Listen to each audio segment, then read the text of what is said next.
Hi, welcome to Self-Care on Board with myself, Geraldine Hardy for Yachting International Radio. So, how do you feel? How are the energies for this week? Maybe you have felt in the last week or the last days some intense emotions. So we are entering Mercury Retrograde. And this is a time where certain emotions will come up to the surface, certain lessons will come up to the surface. And in order for us not to repeat these lessons, what can we do differently? What other choices can we make? When you feel you are under distress or challenged, or you go through a difficult situation, and there's certain heightened emotions coming up, like anger, go inside of them. As a trauma therapist, I can only recommend you, before you choose to suffer more, go inside of the pain. It's not going to be worse than actually doing the suffering that you have already endured. Especially for those of you who have experienced injustice in their lives, if this is any form of abuse, sexual, emotional, mental, physical abuse, this anger can maybe rise up. And if it does rise up, instead of acting upon it, lashing out, go inside of this anger. And what you will find is grief and sadness. And it is time to let that go. To really let that go. Go inside of this grief and sadness. From my own experience, and my book is with the publisher now, and it's going to come out very soon. And it's actually my life story with my family story. And it's called The Moments That Matter. It pretty much, it's an act of remembering my healing journey and resting to peace the old version of myself. And these emotions, I used to run away from these emotions. I used to lash out and be the victim and blame someone else or the situation for me lashing out and not dealing with my emotions. And I was not able to continue doing this anymore. So this book is really exposing pretty much a lot of my own mistakes and the lessons I learned and the trauma healing and how I did it and what I've experienced. So stay tuned. That book is going to be soon on the bookshelf. It was always my dream to write this book, and I am so happy and proud of myself that I actually have done it. Now, I'll give you an example. If we have healed certain layers already, there will still be remnants coming up, and you will feel these really intense emotions, and they will come up in this month, where you feel like, wow, what happened? I thought that I actually handled this already, and it will come up. And it's okay when it comes up. I would recommend you to not act upon them rashly. I'll give you an example. I've been living in this really beautiful place here on this island, and we have a great community here, my neighbors. But there's one neighbor who loves excessive parties, and each to their own. As long as you don't bother other people, as long as you don't harass other people, as long as you do not make inappropriate comments, especially to women. And these inappropriate comments went into, you could actually call it already harassment. And I've been very patient in the last months. And even though I did not, I think, have one single night slipped through in the past 6 months living here, I kind of go into meditation. I rest. I pray and I see it if I wake up. It's something that I need to know, especially when you go through a massive transformation and transition period in your life. It's very normal. But I do love my sleep.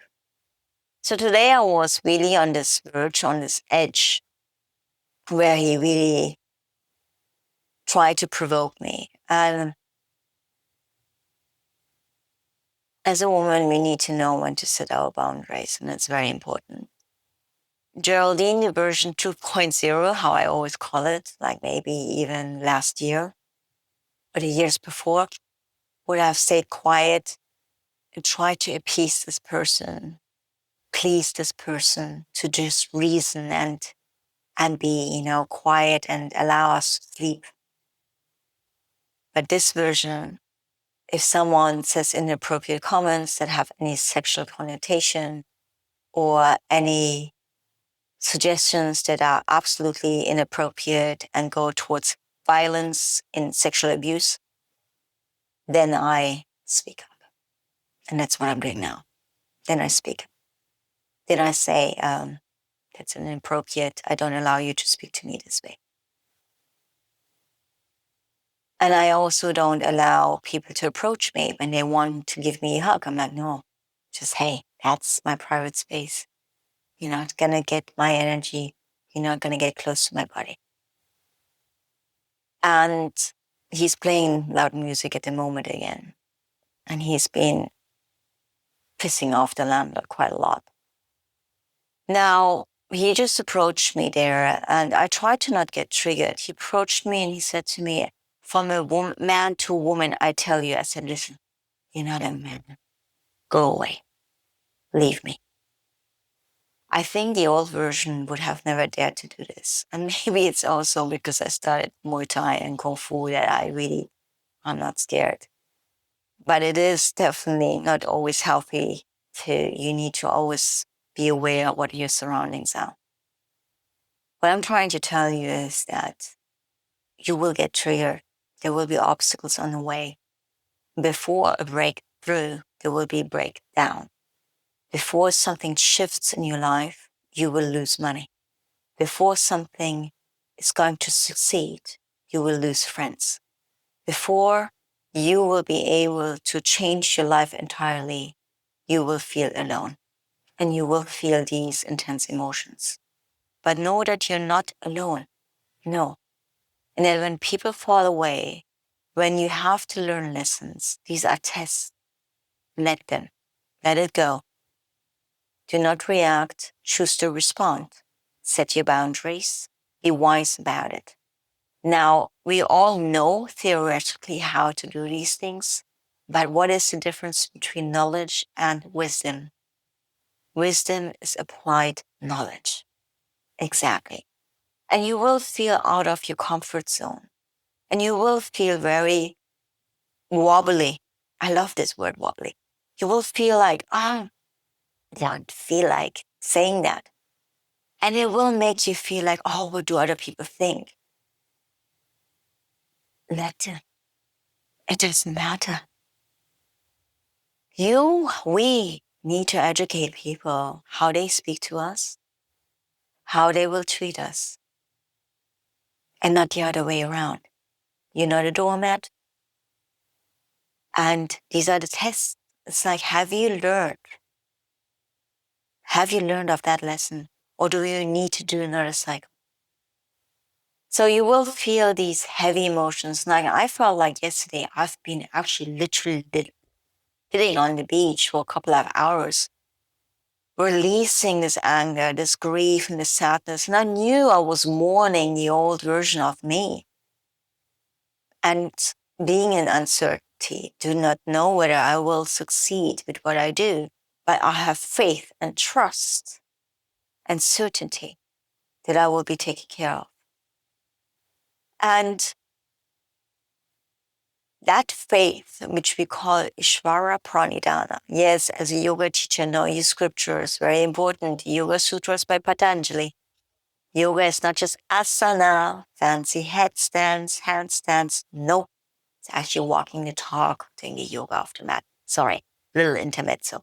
Now, Ishvara Pranidhana is all about trusting in something higher than ourselves. If this is divine, God, spirits, the creator, source, whatever that is for you, life. But it's important. And when you get these tests, how can you respond differently? The old version of me would have said, I don't want to rock the boat. I'm going to bite the bullet and I'm not going to sleep. It's okay.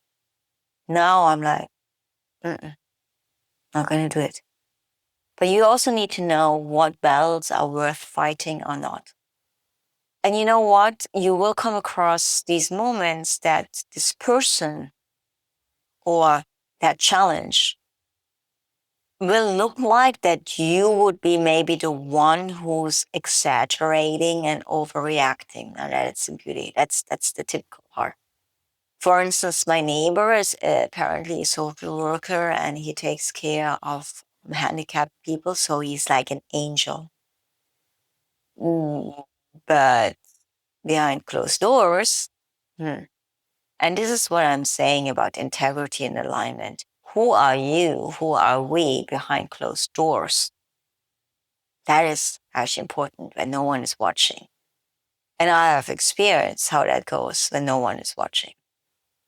But we obviously look bad because we expose people that's supposed to be good. What is your alignment? How do you speak to your neighbors? How do you speak to human beings? How do you speak to loved ones? That is the key. And I have learned that many people who are rough around the edges or say certain things that can be harassment or bullying, they come from a place, if you look at it from the compassionate way, they come from a place of hurt. And normally what happens is the abuse becomes the abuser. And from a compassionate level, they have not reached that level yet, or that consciousness to wanting to heal themselves. And it's a challenging situation to how do you react? What do you say? Because from a compassionate level, like, listen, this person is in pain. It's only people who are in pain cause pain to others. This is fact. Yet again, you need to take care of yourself. No one can just walk over you. Any form of abuse, and especially this year, everything is going to get exposed. The so-called angels that look great as influencers in newspapers, everyone is going to expose. Absolutely. And this is Ishvara Pranidhana. Trust and faith. Sometimes a fellow healer and I, we say something which is totally inappropriate, but you know that I sometimes have my words. Karma is a bitch. Sometimes we don't need to do anything. We don't need to react. Everything sorts itself out. But what is most important, that you don't take aboard any negative energy. If someone is treating you not well, do not take that on board and set your boundaries. So this week, take it easy. Stay tuned for my book, Moments That Matter. And I have created a new online program that you can find online. It's one-to-one private coaching session. It's called Embodied Awareness. I use the tools of trauma therapy and yoga-informed trauma therapy, talking, clinical hypnotherapy, past life regression session, movement, so Tai Chi, Qigong, yoga, and dance. Because in all, it's going to address your multidimensional being, your physical, your emotional, your mental, your spiritual, and your wisdom body. I wish you a beautiful evening, day, morning, wherever you are, and a good week. Stay calm, go into those emotions, don't react. Namaha, namaste. Welcome, my name is Geraldine Hardy, and I'd like to introduce you today to Alina, the Century. Alina is a concept that can be implemented in any existing property, a resort or hotel, a clinic or well-being center.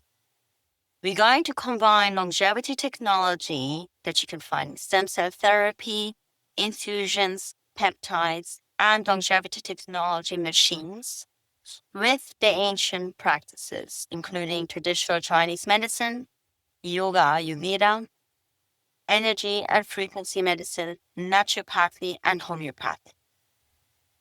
These tools will be combined and formed into an individual protocol, customized and personalized to the patient to create a deep, profound healing journey. I'd like to share with you my journey. About 3 years ago, I was diagnosed with a benign tumor in my left breast. My autoimmune disorder also came back. I knew I had to really embrace profound change and transformation. So I worked on my physical layer with the longevity technology, but on my emotional and mental layer, I had to change my belief systems. So I used traditional Chinese medicine, yoga and Ayurveda, movement practices, energy healing and quantum healing techniques, as well as past life regression sessions to be able to release my trauma, my emotional wounding that was the root cause of my diseases at the first place. And I thought to myself, if I can do this, everyone can do this. And we see these days a lot of longevity technology coming up. It is almost a $7 trillion industry. What we are missing is really, how do you heal the emotional wounding, the trauma? And this is pretty much the root cause of any disease. With all of our partners at Alina the Sanctuary, we are creating protocols that will be individualized and customized to the patient's needs. Please join us on this journey that will be able to expand and grow immensely, and we are able to take the franchise to various different properties in the world. We have a light asset model, so we are offering the concept, not directly a property, nor do we lease a property or acquire an asset. This has been done deliberately. That keeps us being able to move fast in the market at the moment and be able to implement the concept easily and existing structures without having to renovate, to acquire an asset, or have any delays in building something.